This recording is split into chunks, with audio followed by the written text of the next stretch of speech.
it's rooted in a belief that mankind. Joining us now on Open Book, David Bahnsen. He's the founder and managing partner and chief investment officer of the Bahnsen Group, but he's also a best-selling author. This is one of many books that he has written and one of many books that I have read. The title of the book is Full Time: Work and the Meaning of Life. You know, I think you're the William F. Buckley of our time. I actually think, it's interesting. You're making headway. You're breaking through the block of ice. There's a lot of grossness to our political rhetoric, but you're a clear thinker and you're a clear writer. And I'm a fan of all of your books, but why did you decide to write this one related to the relationship with work, which is something Emerson and Thoreau, they've all tried to tackle? I think, Anthony, that there is a societal moment we're living in that is theoretically a breaking point. There's a make or break opportunity here in that of all the things I could say negative about where I think society is, the political tribalization that drives me crazy, the polarization we have culturally, the red state, blue state conflicts, all these things that are I think, really unfortunate in American life because for all of our diversity and differences, it's very odd to me that people now hate each other over these differences. It used to be that someone who liked Midtown Manhattan like you and I do, and someone who liked the mountains in Montana like someone else, they disagreed with each other, but they didn't hate each other. And now they hate each other. And so I look at all these differences and things going on. And one of the things that to me can hold the American experiment together is the entrepreneurial DNA, the shared affinity for risk-taking, the appreciation for labor and the fruits of labor that has been a vital part of the American experiment for 250 years. And I see that unraveling.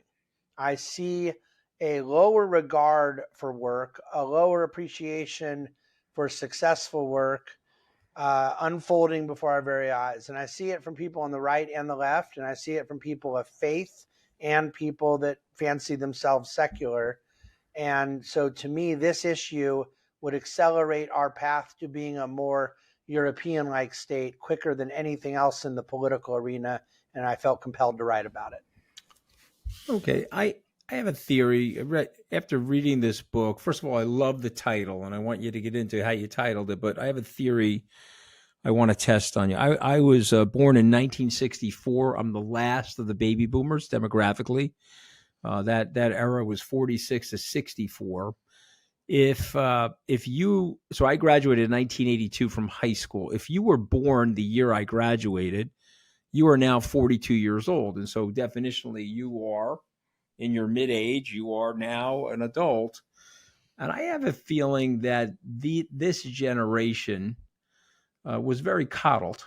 I'm not saying that we weren't coddled, but they were very coddled. And I have a feeling that the self-esteem movement, the ninth place trophies for soccer, all of these things have led people to become excessively righteous in their point of view.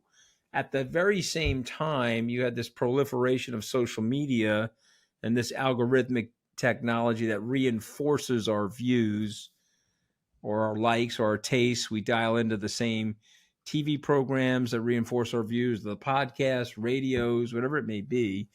And we're not even living in the same world anymore, David. And so I find you're one of the more agreeable people, and I can have an intellectual conversation with you, a intellectual discourse. We can agree or disagree on something, and we both come out of the situation better informed.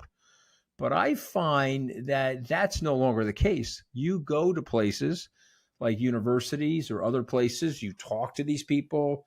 They have a totally different fact set that they're living off of than your fact set. And you're crossing like this, and then the hatred breeds in like you're a dummy. Yeah. How could you possibly feel this way? Okay, so what did I get wrong? What am I missing? Well, I think that your assessment of the lay of the land is exactly accurate. And I wonder the coddling how much that is at play in terms of the low view of work. One of the things I propose in the book is that the boomers, and I recognize you're right there at that kind of line between where the boomers ended and the Generation X that I'm a part of started. But there really wasn't a more productive generation in human history than the boomers. The production of goods and services and the basic output measured economically from the boomers was the most productive that the world has ever seen. Yet there's this other component that was very different. And I mean different in the sense that we had never once had a generation that entered the workforce with an eye on retirement, with a vision towards working so that you can then check out for the last 20, 25 years of your life. And I believe that all at once, the boomers gave us a positive legacy of working and output and aspiration and wealth building, and a negative of sort of portraying the idea that you're doing it so you can stop doing it. And you know that I'm an exception, and I sure as heck know you're an exception. I don't think you guys like you and me are wired to be able to stop. But I look around the society and see there's about 10,000 boomers a day retiring. And the notion of people that have been reasonably successful, and I don't mean hyper wealthy, but they've made it, they've done it, they have a nest egg, and they've been productive for 30 plus years in a given field. And now they're going to go to villages in Florida and drink and golf all day long. I find it absolutely depressing. But see, what to your point on the younger generations, in addition to them being coddled, they also saw their parents talk about work as if it was something you did to not have to do it anymore, counting the days to turning 60 or 65 or whenever the golden watch was coming and all that kind of stuff. And I just think the millennials beat them to it. They just said, well, you want to talk about work as this thing to stop doing when you're 60. I'm going to start talking about a thing I don't want to do when I'm 30.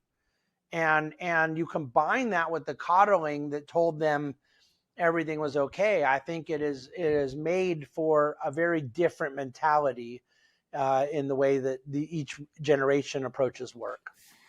Okay. I mean, very well said. You articulate this very well in your book. Why call it full time, which is a title I love? Yeah, so there's two reasons. First and foremost, I love the shorthand kind of summary of the fact that I do not view my job. I've been in a position for some time where I could work less and still make the money I make, but I would be less productive. That full time is not about the hours, the pay, the status. It's about the mentality of productivity, and that I want to be full time committed to being my best self, my most productive, innovative, creative self I can be. The secondary reason is a bit more niche within the faith community. As you know, I'm a Christian, take my faith and my faith distinctives very seriously.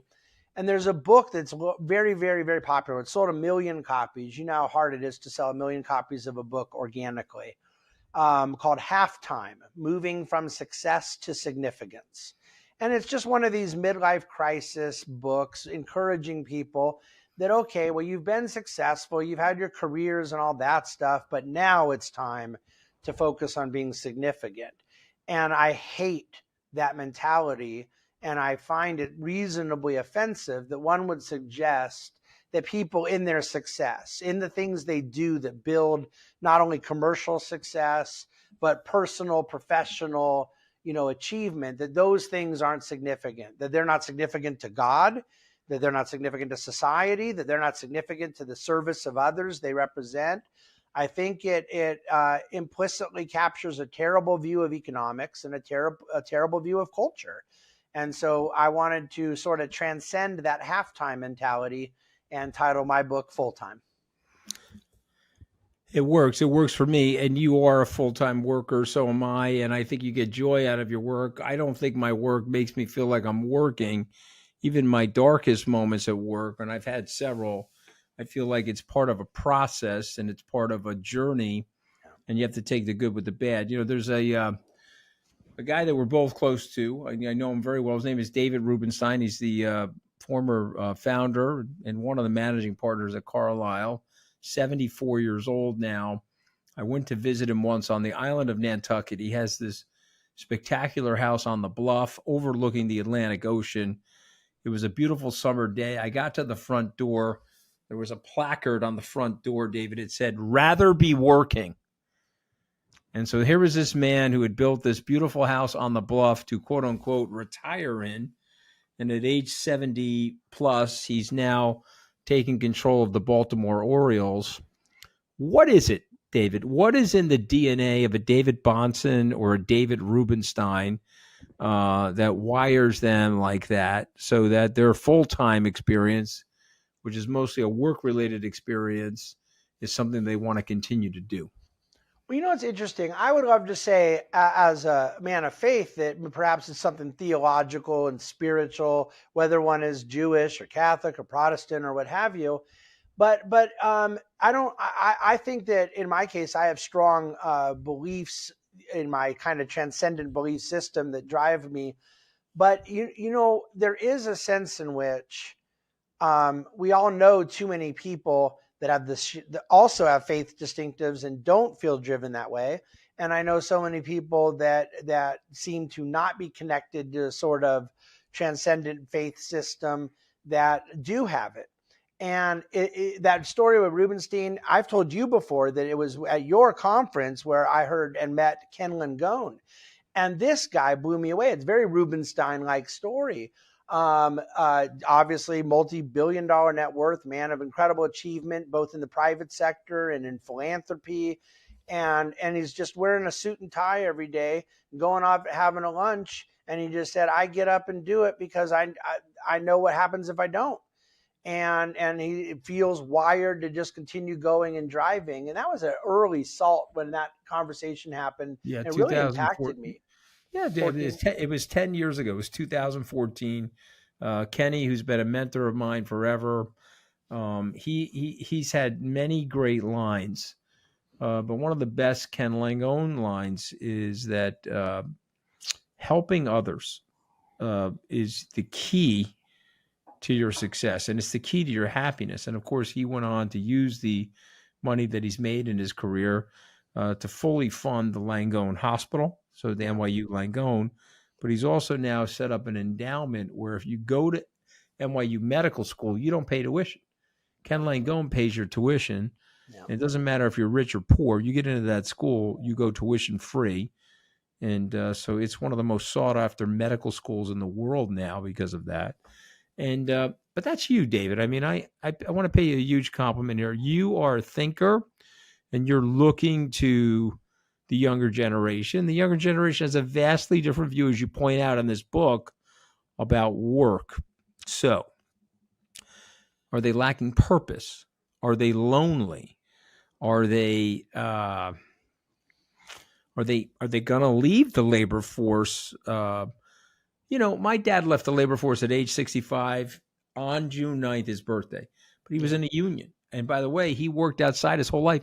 He really couldn't work much longer on that job, at least. You and I may be able to go like Warren Buffett into our 90s, but we're indoors, we're out at direct sunlight, and there's no heavy lifting. Yeah. A man that's working outside, I get why you go into retirement literally on your birthday, but tell us about this younger generation. Where are we going and why? So on one hand, and I don't know if your experience with Gen Z employees has been the same as mine, there is a sense in which I feel a little encouragement or a little hope, because the Gen Zers that I've hired and worked with and what I've observed culturally, both my wife and I have become big students of generational theory. They do want mentorship. They do ask questions for their own self-improvement, where my experience with millennials was largely they had a lot to tell me about what I could do better, where Gen Z had a lot to ask about what they could do better. And I think that's a very important distinction between the two. But there is a huge sense in which I think we have a big need. And a lot of this, Anthony, my advocacy of free enterprise, we have a lot of education to do with Gen Z, because when they say they want mission and purpose, there's a sense in which they say, I love what this company's doing, but it just doesn't have a mission for me. And they need to have something stapled on to a company with some sort of social justice mission or something that strikes them as more virtuous. And I think the reason for that is that they were not taught that the production of goods and services that meet the needs of humanity is a social cause, that it is driving more well-being for others. And very candidly, it's often doing more than even some of these so-called philanthropic or nonprofit groups. I use the example of Elon Musk. He used to be kind of a darling of the left. He's now become a darling of the right. But regardless, just put all the politics and stuff aside. What are the three things that he's done, which, by the way, are in multi-billion dollar enterprises and aspirations? I mean, after taking all the money from PayPal and having that kind of score, he said, well, I want to go save the planet environmentally and start electric vehicle company with Tesla. And then out of the massive amount of wealth created there, he parlays it into, I want to have human beings occupy Mars with SpaceX. And then he says, I think free speech is under attack. I want to go buy Twitter. So you're talking about three enterprises with either tens of billions and in some cases hundreds of billions of enterprise value. And in all three cases, there was some cause around it connected to the company that was massive. Anything that guy does in the nonprofit world is destroying value. He should be doing nothing but for-profit wealth creation activities for the simple reason that he's good at it and he's not good at the other. And with Ken Langone, who's been a wildly charitable person, and you see his name on the hospitals, and you know the incredible impact he's had. At SALT, he was telling us about what he did to raise the money to save St. Patrick's Cathedral and getting Jews and Protestants and Muslims and Catholics to all give to this cause. But you know what else he did? He started Home Frickin' Depot. The amount of jobs created out of that, the amount of wealth created out of that. So I want Gen Z to realize that there's a cause in enterprise, that there is the meeting of needs of humanity, because we cannot have our needs met if we're not meeting the needs of others. And I don't think we have to virtue signal on top of it for the work to be meaningful. I mean, it's so well said. And there's something else that the baby boomers did, though. They are very productive. There's no question. And there's a ton of them. And again, myself included. But I'm going to indict the baby boomers for a moment, because I feel as a political class, the ones that went into politics and the culture that they created has been very destructive to us. It started out okay. Bill Clinton, right, like him or dislike him and Newt Gingrich, two baby boomers, they fought it out, but they balanced the budget, but we got into the wars and we got into the global financial crisis, and we have spiral debt. We went from George Washington to George Walker Bush, $7 trillion, David. Barack Obama, Donald Trump, and Joe Biden, $28 trillion now and counting. So what do you say to that? Productive people, but as a political class, didn't the baby boomers overpromise, undertax, and are setting up this new generation that you're describing, with a generational forward transfer of wealth? In addition to the money that's going to go to them in their inheritance, they are inheriting a $30 to $40 trillion worth of debt on the federal government's balance sheet. Yeah, there's absolutely no question that the legacy of the boomers at a macro level, not targeting any particular people or whatnot, but macro, the legacy of the boomers is one of the most self-centered generations in history. If I can go back to my little faith point I made a moment ago, as a pretty consistent Bible thumper here, I'd also add the sexual revolution has not really seemed to create happier people, just from my observation. Mm-hmm. So there's a lot that's come out of the legacy of that generation that has weighed on the soul of society. Mm-hmm. Economically, you're exactly right. And in addition to the spending and leaving the debt callously, they've also left a mentality that tells the next generation they can kick the can. And the Mhm. next generation after them, they can kick the can. And so, what generation ends up having the courage, like the greatest generation that preceded the boomers, who stood up to totalitarianism and fascism, what the generation will be that is willing to be fiscally honest for the sake of economic stability for their children and grandchildren, I don't know who it'll be. But it wasn't the boomers, and it's clearly not going to be Gen But X or Gen Y either. but this is my secondary question. That setup, has that affected this generation's view of work? Because like, oh my God, I'm walking into this trap here. Why don't I dial myself back and not care as much? Yeah, I have my answer is no, but I'm sympathetic to where it comes from. But the problem I have with it is the contrary indicators, the counterfactuals. I look at those things, and forget me because I don't want to toot my own horn, but there's so many people that have a mentality of, hey, forget the excessive government debt. Let's go to the two most obvious examples for Gen Z: student debt and ridiculous housing prices. You can look at it and say, this just isn't fair. I got a good job. I went to school. I've studied. And now the student debt is high and the housing prices are high. I can't get ahead. What do you do at that point? I think there's a mentality in the top 20% of people that says, I'm going to go overcome it. I'm going to go figure it out. I'm going to perform and achieve necessary to meet that moment, as unfair as it may be, as challenging and distressing as it may be. I'm going to deal with life on life's terms. And then I think there is a significant portion that have used it as a way to surrender. And then there's a middle ground that I think is the question for society.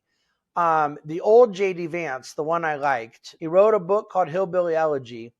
It's one of the greatest books I've read in a long time. I absolutely loved it. Everybody loved it. So I'm not being contrarian here. It was a very popular book. But he talks about that kind of disgruntled person in a white working class town. And in this case, it was in Ohio, but he had come from Appalachian Valley, whatever. And someone just saying, I can't get ahead and screw this, screw that. And he'd get a job, he'd get an opportunity, and he would just sleep in and he wouldn't show up and he'd fail a drug test.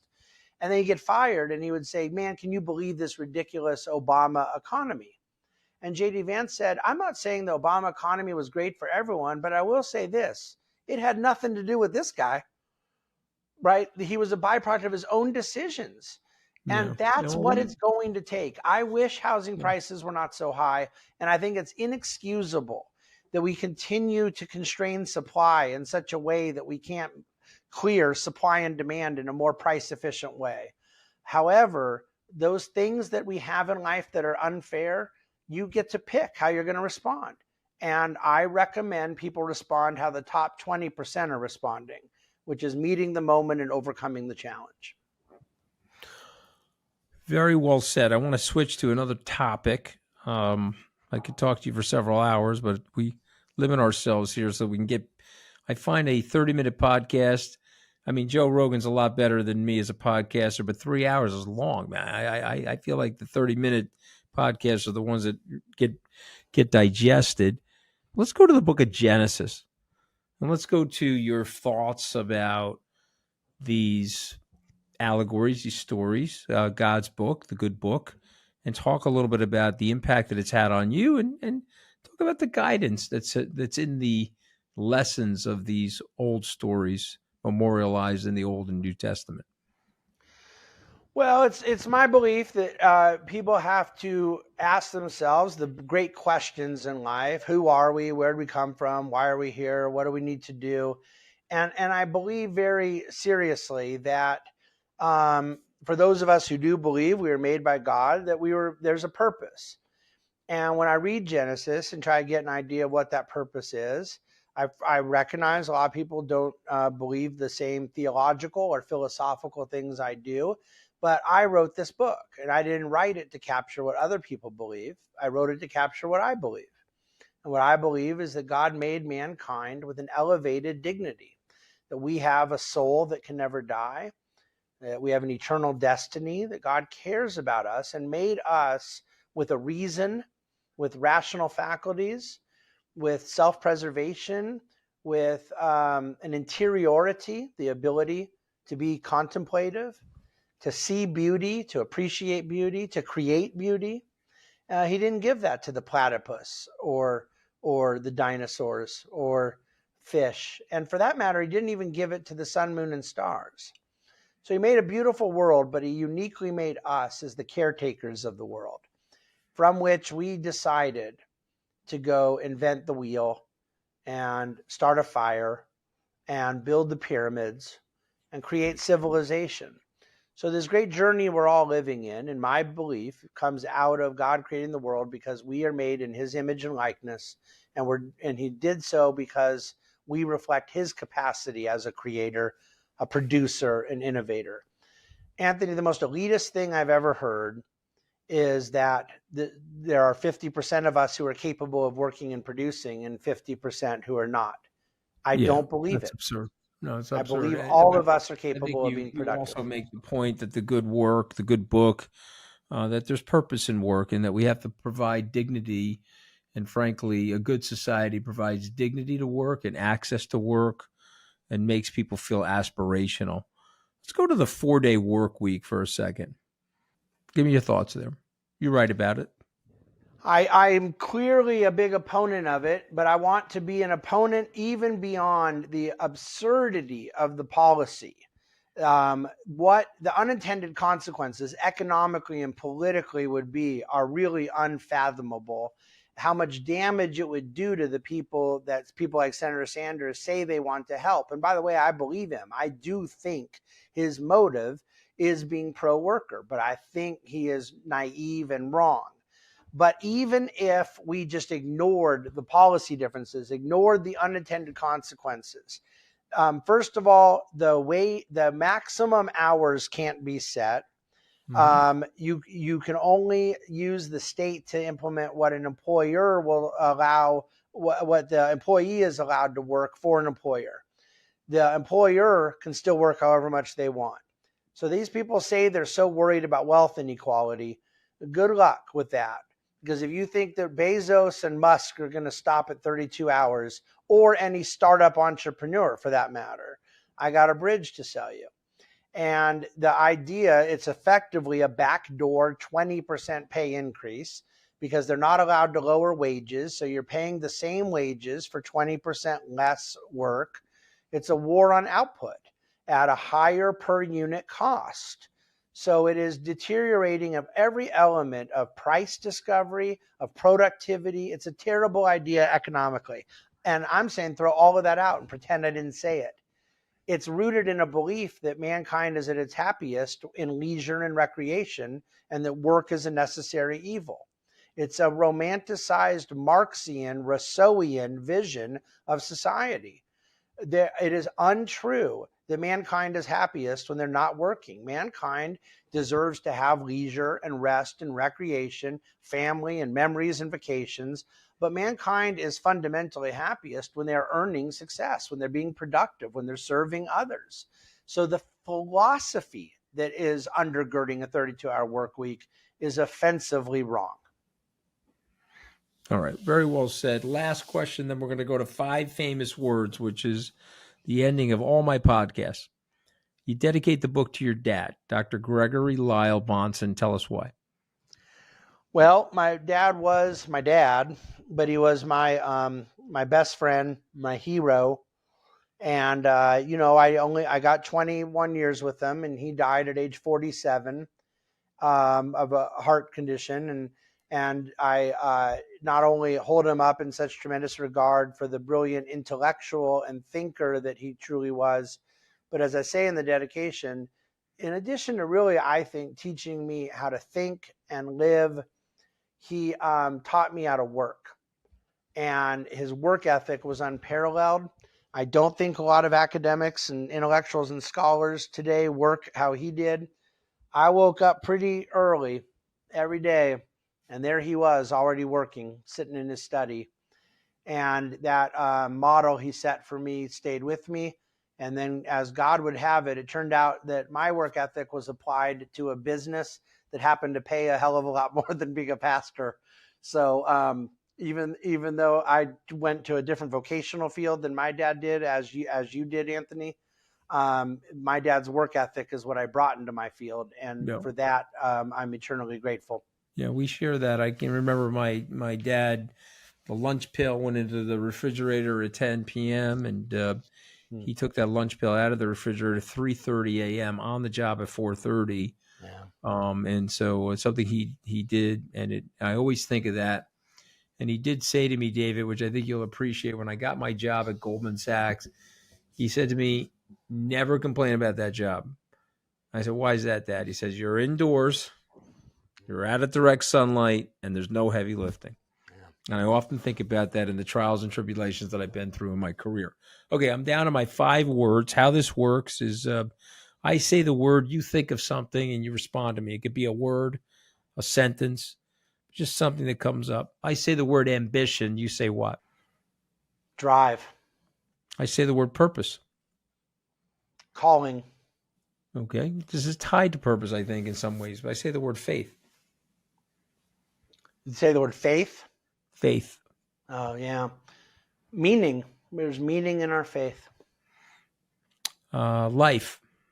That's a good one. I think it's all the above. It's faith and purpose and Yeah, well, I mean, calling all rolled into one. you're right about it. But you know, the thing, Bonson, that you write in this book is it's to be loved. It's to be enjoyed. Life is to be enjoyed. It's trials and tribulations. The darkness allows us to appreciate the light.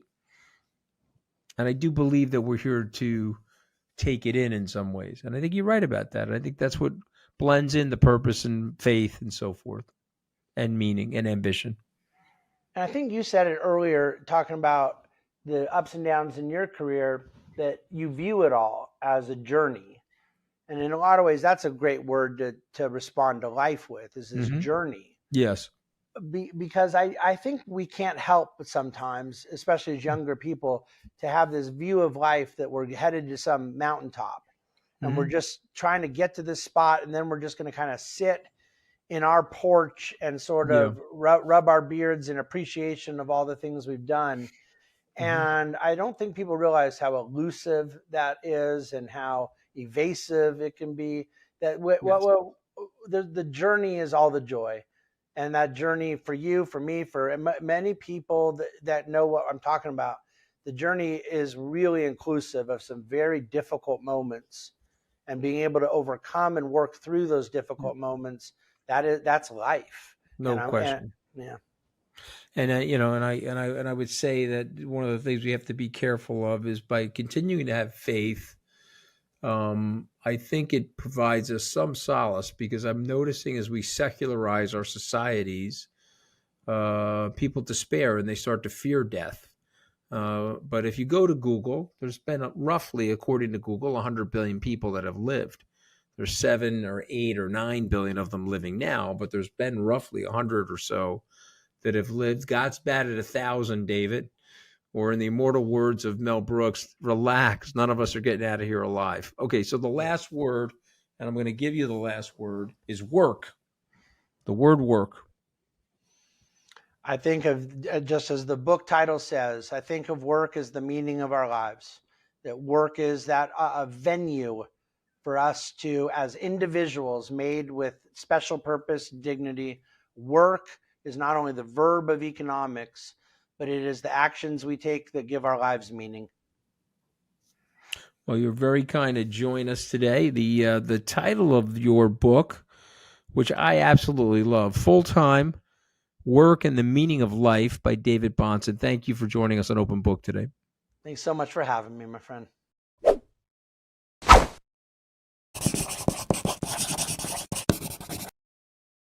My next guest, I had a guy called David Bahnsen on the podcast, and he was talking about the meaning of work. Okay, he basically thinks that work is an integral part of your life. You spend lots of time at work, maybe sometimes more time with your coworkers than you do with your family. So you got to pick a job that you really love. Do you believe that, Ma? Yes, I believe that you love your job. Okay, I do love my job because I don't even know what I do for a living. That's the funny part about my job. But let me ask you this: did you like your job, Ma? You were a makeup artist. Makeup. Yes, I loved it. I So tell loved me, it. why And did you like being a today makeup I am, artist, Ma? Which because people, there were all walks of life that used to come into that shop, including clear role models. And people that were depressed, and if you did their makeup and it came out right, which I usually was very good at it, believe it or not, on a conceited note, they would get a lift, and then they would come back happy. Okay, so makeup and aesthetics, if people take care of themselves and they take care of their hair and their makeup and their looks, they feel better about themselves, right? They feel better, yes. Yeah, even when people lose weight, they get more confident and happier. They get more active. You know what I mean? Yeah, but people do get in slumps. It's human nature. You know, none of us are perfect, so they do get in a slump. And even the people that can't afford to look better would come into Bernice's shop for sure. Okay. And Bernice was savvy, and she would let them come in, and I would do their makeup, and they would feel good. Okay. Let me ask you this question, Ma. If I didn't like my job, do you think it would alter my personality? I don't think you would take a job unless you liked it. Okay. I think you have a strong personality, and if you didn't like your job, you wouldn't stay there. You would go forward to find the right thing that you like to do, which you did. Right. Russia, past, going all the way back to Stalin, are the past and present masters of disinformation. I had the privilege interviewing a former Czechoslovakian intelligence officer. He specialized in disinformation. And I asked him what you were doing in the 1960s compared to where we are now. And he just put his hands up in the air and said, this is the golden age for people. He said, what I used to do is I was a professional peddler of lies. I would seize upon targets in US audiences, race relations and domestic race relations in the US. He said, I would seize upon that and I would exploit it. And he said, this now social media environment that we're in would have been a godsend. I couldn't have even dreamed of something like that. So not only in terms of volume, it's easier and quicker, cheaper than ever before. It's quicker than all of those things than ever before in history to spread disinformation. But there's also this thing that's going on in the US, it seems to me, of just being willing to believe objectively false information. So joining us now on Open Book is Calder Walton. He's a renowned intelligence and global security scholar. He's also a historian at the Harvard University Kennedy School of Government, which is obviously I'm an alumnus of the law school there. Although when you bring that up, it's like humble bragging, so I'm not really allowed to bring that up anymore. But you wrote this amazing book, which we're going to get into right now, called Spies, the Epic Intelligence War Between the East and West. I learned so much in your book. I'm very grateful for you writing it, also the contribution of it. There's a lot to unpack there. But let's start with you. Why did you become so interested in intelligence and in the acquisition of military and civil intelligence? Well, first and foremost, thanks for having me here, Anthony. It's great to be with you on Open Book. How did I get interested in this? Well, as an undergrad, I read a book called The Mitrokhin Archive, which was this expose about the secret history of the KGB. And it was written by the person that then became my doctoral supervisor, now friend and mentor, Christopher Andrew in Cambridge. And I went to him, and he's really the most incredible scholar and mentor, very humble. And he said, look, there's more research than we can possibly do in a lifetime on all of this. So if you want to do a PhD, you're pushing at an open door. So Anthony, that was just one thing that led to another. He then asked if when I was doing my PhD in Cambridge in England, he said, would you be interested in helping me write on a part-time basis, doing research for MI5's official 100-year history? I said, let me think about that for a minute. So that took about a nanosecond to say, yeah, that sounds like an incredible. All right. So that begs the following question. Okay. Who does it better? Right? Nobody does it better. So is it MI5, MI6? Is it the KGB or the GRU as they're called now? Is it the CIA? Who does it the best? I think that begs the question, what do we mean by it? If we're talking about stealing secrets, intelligence collection, the vast hoovering up of intelligence. You got to say that's the KGB historically. And who knows about Russia today, China today. They do it, if we mean acquisition of intelligence.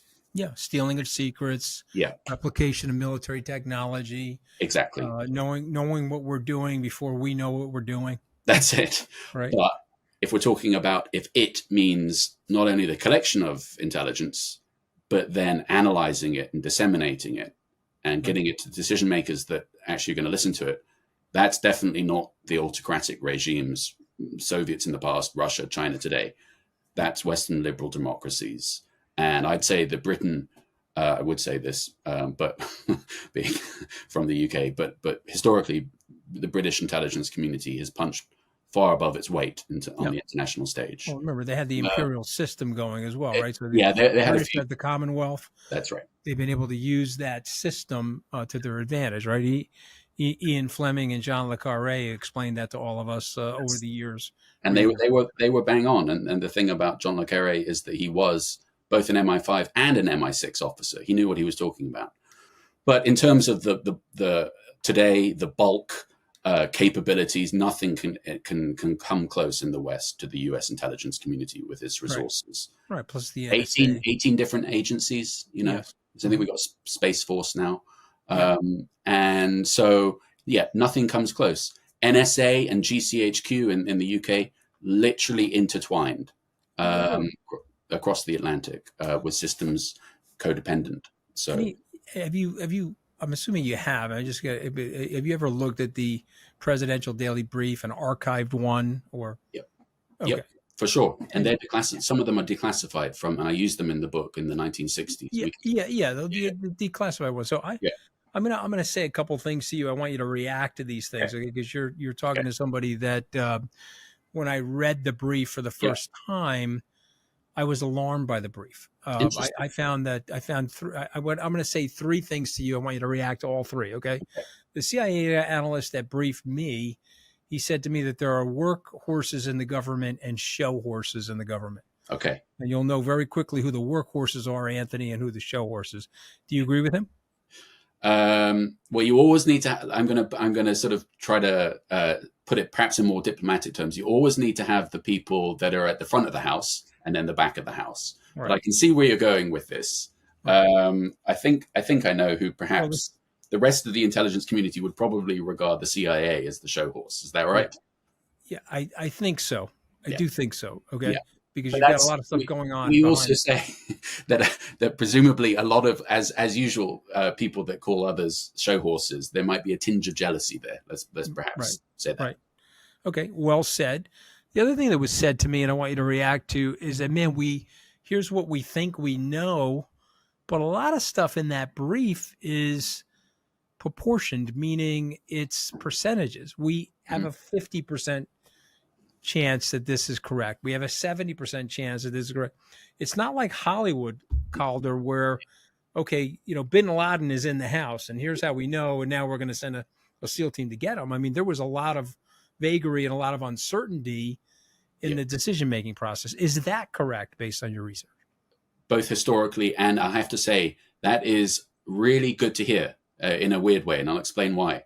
The worst thing to do would be to be presenting analysis and to give the customers, in this case you, a false sense of the...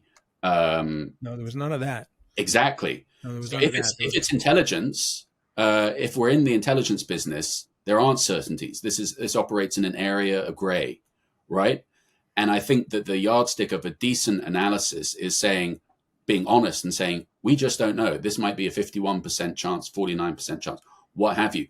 As long as the customer, you, is aware of the risk inherent within that analysis of we are operating within the gray. As you said, it's not like Hollywood where it's there have been, let's be honest, some in the recent past, some extraordinary intelligence failures on the part of the CIA on briefings. Sure. George Tenet's slam dunk, we all remember that about WMD. That's an example of where the caveats about the reporting and the analysis are airbrushed out and it's presented in a way that doesn't reflect the dubious, not dubious, the risks inherent. So that's reassuring to me from my perspective that you were given all those health Yeah. warnings. Yeah. So that's part of it. Yeah. Going to keep going here if you Can don't. I ask a follow up though? I mean, Yeah, did please. that then lead the? I mean, I imagine as a customer might be like, well, why are you giving me this then if you don't know what the? That's interesting because what I would say and what was said to me in sort of the preamble of the briefing Mm, was that there's just so many things that we don't know, but these are the things that we're worried about, or these are the things that are going to reach the president's desk, yeah, where he's going to have to make a decision, or in someday she will have to make a yeah, decision. yeah, But you're going to be making this decision with some shots being fired in the dark. You won't actually know, and we don't actually know. And so all of that's accurate, right? I think this is important for our listeners and viewers because I want them to read your book. I'm going to give away some of the plot lines in your book, but I want them to read your book because your book is so compelling about the reality of the situation, not the fictionalized stuff that people will read or even watch in the movies. yeah. You've got, you know, real life situations going on, life and death situations. And what we both know is there's a lot of guesswork in it. Isn't that the case, Calder? That's absolutely. You summarized it really well, Anthony. So it's if it two levels, the world of espionage and this wilderness of mirrors, as it's been called, nothing is 100%. So the yardstick for on the US side, the yardstick for the most confidence you can have in an assessment is, I believe the phrase is highly confident, or not even very high confidence. Yes. It's something like this, okay? So, which to the layperson doesn't actually sound that, it's not. I mean, you're a lawyer. You remember, Anthony. I'm a recovering lawyer as well, I should say. But you remember the legal. It's not close to beyond reasonable doubt. No. That level. No. Yeah, we're groping in there, and this is what we think seems likely to happen. That's the reality of intelligence. And the other thing is, of course, if an assessment, if a problem lands on the president's desks, as the phrase goes, it's never going to be an easy decision. It's only the tough things land on the president. Exactly, because it would have been resolved by one of the other 5,000 people in his government. Precisely. And so, and then the last thing from the first briefing that I had was it's always a tough decision. And so it looked prima facie that the capture and the death of Osama bin Laden and the capture of the intelligence assets from his home was a net positive, but it also had consequential collateral damage. We upset a sovereign nation, Pakistan. Yep. We probably had to give them more aid as a result of that. Yep. We also upset the region because it's a very tough neighborhood. Yep. You don't want the U.S., who's perceived to be an imperialist, going into sovereign nations without their permission. Yep. And so that set alarm bells off in the Middle East and probably set us back diplomatically. So every time the president's making a decision or she's making a decision, there's some good things that can come out of it, but there's also going to be some collateral damage. Is that a fair statement based on your assessment? Absolutely. I think that time and time again, we see throughout history is particularly the US with all of its power and might, during the Cold War, does something in order to solve a particular problem. And then that sets off a cascade of not even known unknowns, unknown unknowns. And again, I think that's the duty of the intelligence community, is to warn about what are likely future scenarios where there could be what we're talking about here, Anthony, is like thing of blowback, where one thing leads to a succession of other events, and then it blows back on the U.S. in some way or another. Right, exactly. So we always have that. We always have that risk. Okay. So in the 1930s, I don't remember the exact date, but Henry Luce, who was the founder of Time magazine, was in Russia. This predates the war. Mm-hmm. Okay, but Stalin is now in charge. Trotsky is dead. He is talking with him at dinner. Yeah. He says he's going to smash the United States into a million pieces. And Luce says, well, how are you going to do that? He said, well, you don't understand. I'm going to use the KGB.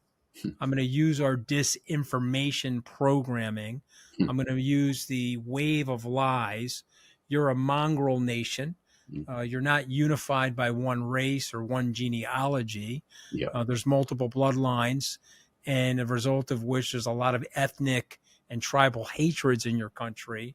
Yeah. And I'm going to smash you to smithereens using this campaign of disinformation. We won't need to take over the United States. The United States will fall from within. Wow. Now, Yeah. what he got wrong at the time was the love that my grandparents had for the country, immigrating from Italy and Yeah. others. What he got wrong is that they were all focused on their own economic aspirational opportunity and less on hating upon each other, although there was biases and prejudices, as there has been tribally for time immemorial. Yep. Okay, what he also got wrong was the great unification that the U.S. would have during the war and then in the post-war environment. Yep. And since we talk about stovetops in your book and chimney, stovetops coming out of the houses, we were stovetopped into the media where it was fairly centralized. Yep. So the information that was washing over the United States was fairly centralized. So we all had uniform or mainstream ideas. Yep. But that's no longer the case. You and I know that Prigozhin, who is now part of the Wagner Group, one of Putin's old chefs, very well chronicled in the book by Catherine Belton, Putin's People. He develops these Serber farms and creates these core identities. And he uses this age-old theory from Stalin, from the KGB, to create tribal disinformation, ethnic hatreds, sow unrest in the United States, push the Brexit agenda on the UK citizens, make them feel nationalistic, make them feel racial sympathies towards themselves and against others. He's doing the same thing in France. And because of this splintering of the media, it now seems to be working. What Stalin said was going to work 100 years ago, Calder's, that didn't work, but it now seems to be working. What's your reaction to all that? Well, I don't. So I agree with what you've just said. I don't know the specific about Henry Luce in the Soviet Union, but what Stalin was talking about, and then was been repeated by subsequent Kremlin leaders. These are the so-called Soviet active measures. This is what in the US what we would call, or in the covert action. So these are dirty tricks, political warfare we call it, and Russia past, going all the way back to Stalin, probably even the Tsarist regime actually, are the past and present masters of disinformation. So I had the privilege when I was writing the book, interviewing a former Czechoslovakian intelligence officer who defected to the US in 1969, just after the Prague Spring. He saw the Soviet tanks rolling in and said, I need to get out of here. He specialized in the Czech intelligence service that worked for the KGB, essentially as a satellite service. He specialized in disinformation. And I asked him, okay, so with this, what you were doing in the 1960s and even before, compared to where we are now, and he just put his hands up in the air and said, this is the golden age for people. He said, what I used to do is I was a professional peddler of lies. I would seize upon targets in US audiences, like you just mentioned, Anthony, that Stalin said, race relations and domestic race relations in the US. He said, I would seize upon that and I would exploit it. And he said, this now social media environment that we're in, would have been a godsend. I couldn't have even dreamed of something like that. So not only in terms of volume, it's easier and quicker, cheaper than ever before, as Prigozhin and his troll farms revealed. It's quicker than all of those things than ever before in history to spread disinformation. But there's also this thing that's going on in particularly here in the US, it seems to me, of just being willing to believe objectively false information. Yes. Okay, so that's changed, and I don't know if that's if that is the social media environment of something's going on in our sort of cognition. That's something for like behavioral scientists, psychologists to get into. No, it's interesting. I mean, but all of that seems to be happening contemporaneously while we are trying to fight back the beast, right? Because you and I both know that we've got to be right 1,000%, right? We have to go. We had to bat 1,000. We have to be right every time. They only have to be right once. Exactly. Right. Exactly. Okay. An So impossible task, I would say. okay. So let's go to your book, okay, which is a fascinating book about this war between the East and West. I want to address Vladimir Putin for a second. Yeah. Is Putin the master spy of the narrative that he conjured up for himself? Oh, it's a great question. I would argue absolutely not. So he makes much of his KGB past, that he worked for the KGB's Foreign Intelligence Department, the first chief directorate. He was stationed in Dresden, as your listeners may be aware, and he witnessed firsthand, as the story goes, of the collapse of the Soviet Union around him. Okay, so he has made much of this in the 1990s, and then when he got into power. In fact, Dresden was a sideshow for the KGB in East Germany. The real action was up in Berlin. Okay, that's the first thing. The second thing is I've got it on very good authority from a CIA source interviewed on the condition of anonymity that he has good information, reliable information, that Putin wanted to become a deep cover, so-called illegal. Okay, this is the Russian, Soviet, and Russian deep cover operatives, like in the series, like the TV show The Americans that you may have seen. Great show, by the way. Yeah, sure. Yeah. Mm-hmm. Yeah. He wanted to become one of them and failed the language test. So since then, he's tried to peddle this image of both him as a master spy and then also as the KGB as the sort of master intelligence service. It was second to none in the world in terms of intelligence collection, stealing secrets, bribing people, exploiting them, you name it, blackmail. But in terms of analysis, the whole system never allowed for robust telling truth to power. You see that from Stalin's time through to Putin today. And I think, so let me put it this way. Putin, his foreign intelligence director at the moment, the SVR, which is the successor to the KGB, his foreign intelligence director, Sergei Narishkin, is also the head of Russia's historical society. So that's like the director of the CIA being the head of the American Historical Society. What's going on there? Well, what's going on there is some pretty weird use of history and making Russia's intelligence services in the past seem more successful than they were. You scratch the surface, not only is Putin not the master spy that he wants to be, but also some of the massive Soviet intelligence successes in the past, they were actually owed more to the dedication of the communist agents handing over secrets that they had than the tradecraft of Russia's intelligence services. And we see it, Anthony, we see it closer to our own time with Russia's intelligence services. After 2016, there was a perception and Russian election meddling, not getting into the whole thing of like the actual impact of that on the election, but it was certainly unambiguously the case that Russia was on Putin's orders trying to do that. After that, we had some narrative, particularly in the US, of sort of Putin as the master puppeteer. But actually, there's been a succession of incredible Russian intelligence failures under his watch. Deep cover spy networks being wound up.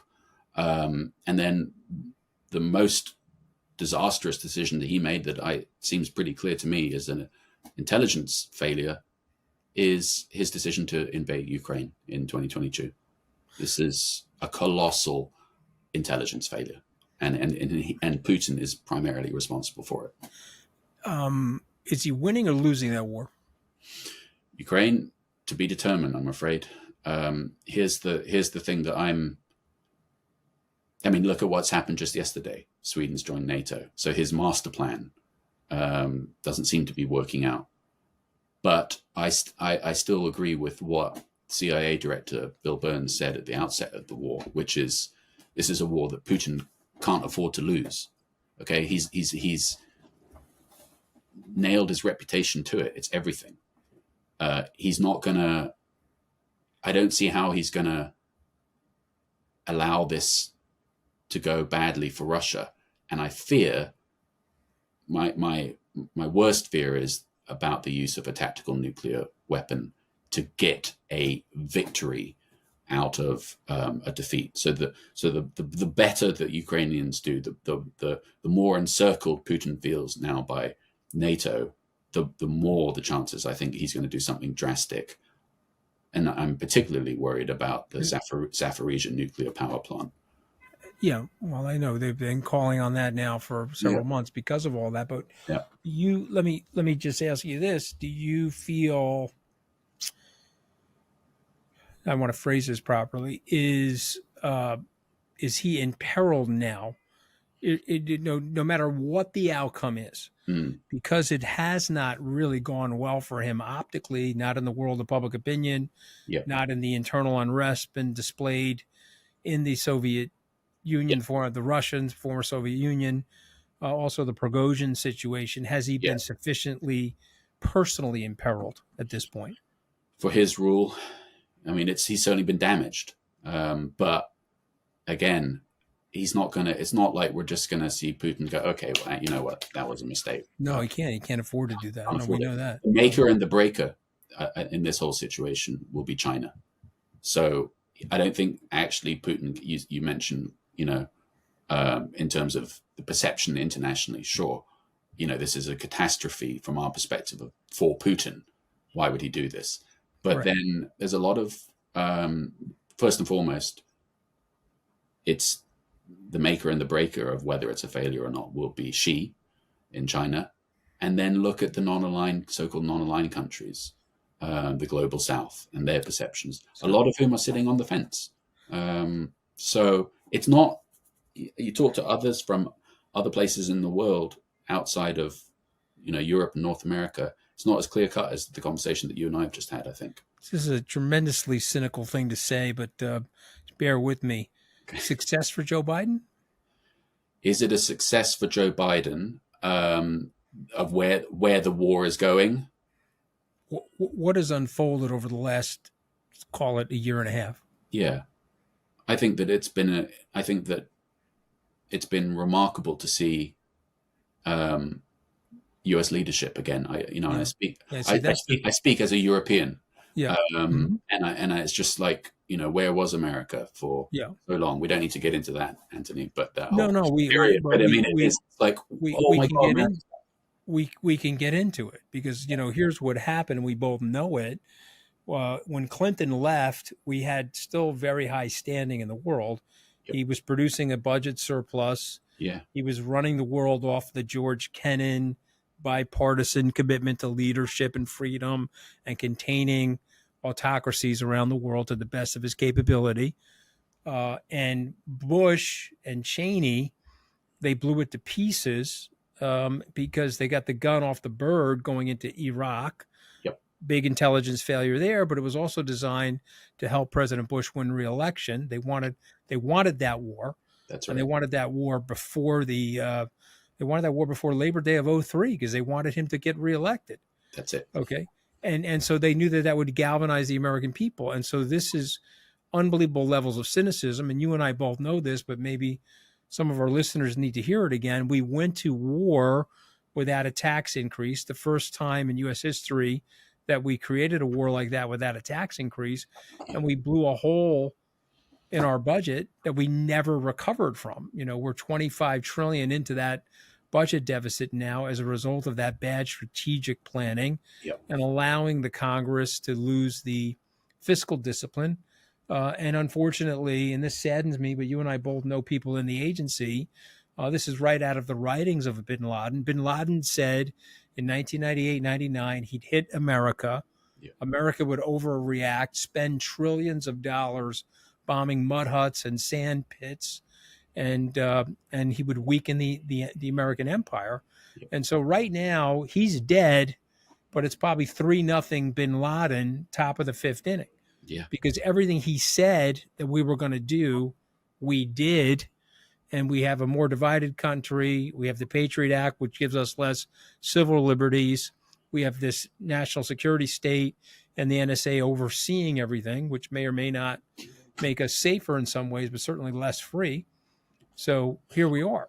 What am I missing, sir? No. And then you throw in the economic disaster of 2008 into the mix. Mm-hmm. I'd like to just also pick at a thread that the way that you've just laid it all out there, that for Putin, I mean, the damage that the decision to go to war in Iraq has caused, not just for US foreign policy and perception of the US, but also for people around the world like Putin, who saw the US involved expressly in regime change. And you look at Putin's speeches from back then, once the honeymoon period of war of counterterrorism was over, and it was over pretty quickly, by the way, with Putin's regime.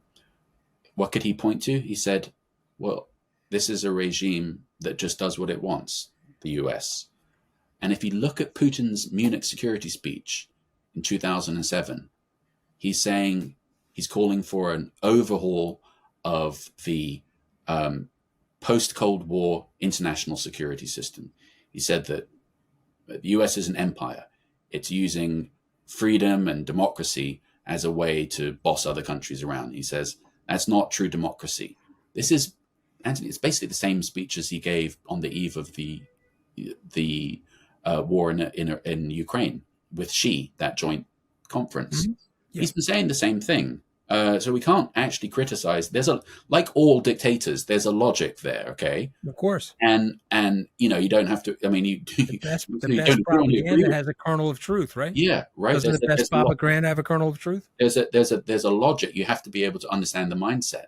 Right. And for me, as you've pointed out, so much of this turns on the war in Iraq, and it goes back to that and that decision of, as the British government, the head of MI6 at the time flew over to Washington in the spring of 2003 and came back, wrote a report back. It's now all out in this public inquiry in the UK, the Chilcot report, and said they're going to go to war. They've already made the decision and they're fixing the intelligence around it.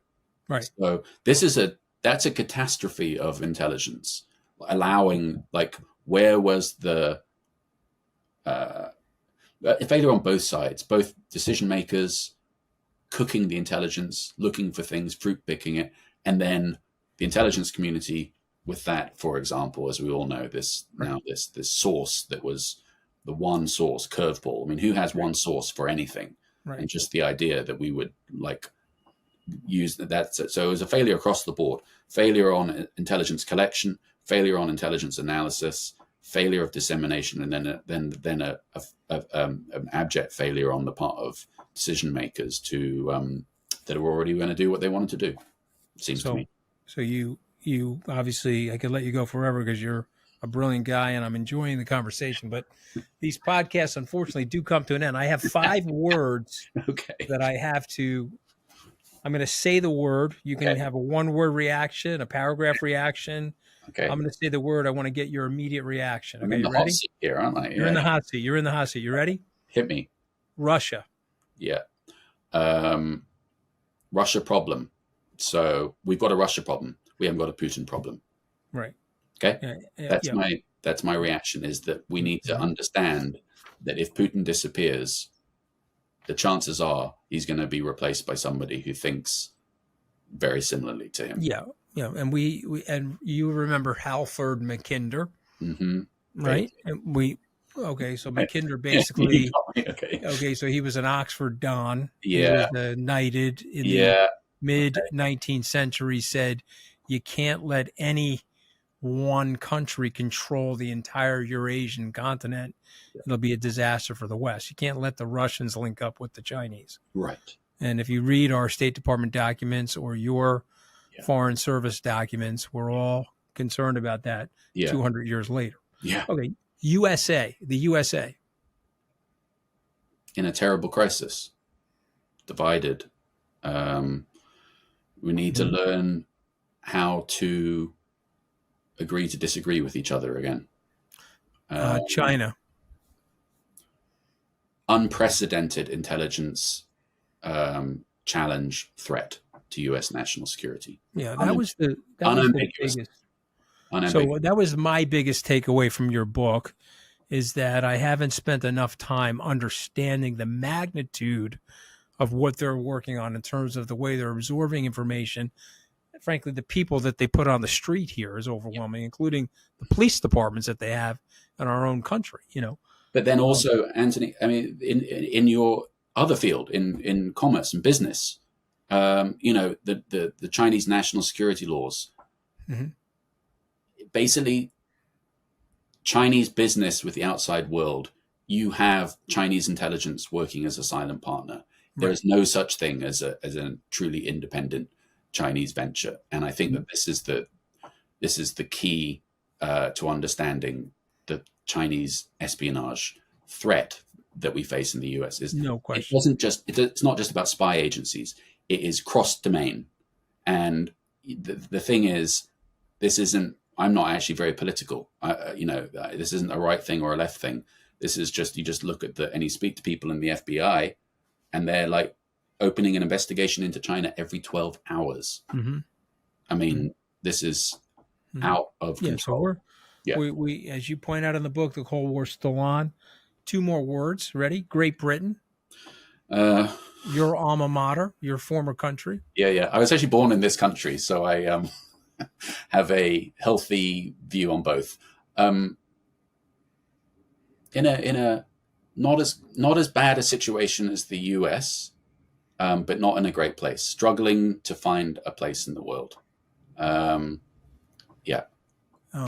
There's a phrase, an English phrase called plodding along, and I think Britain is plodding along at the moment, trying to figure out what it stands for again after Brexit. Yeah. Well, I have a love affair with your former country. I enjoyed my time there. Intelligence, Cold War, the Cold War, Cold War, new Cold War on at the moment between the West and what we stand for, and Russia and China. Intelligence undergoing a revolution, and the future of intelligence is not clandestine services, that kind of thing. It's open source, commercially available intelligence. And what intelligence agencies are trying to figure out at the moment is how to exploit that. How do they link up with outfits like Bellingcat, that are doing fantastic open source reporting, that are and intelligence agencies are saying, okay, it's a game changer. How do we then incorporate that and provide a margin to our customers and government? So intelligence undergoing a massive revolution at the moment. Well, you've been very generous with your time. I'm very grateful to you for coming on. Your book is spectacular. The author, Calder Walton, of Spies, the Epic Intelligence War Between East and West. I enjoyed our time together. My producer's going to be a little bit mad at me that I didn't go that in depth into the book, but I want my viewers and listeners to read the book. And I think listening to you speak about these issues will encourage them to go out and buy the book, which I did and I loved, and which is why I reached out to you. And thank you for accepting my invitation. Are you kidding? Thank you. The pleasure was all mine. It was really great, and hope to carry on the conversation going forward.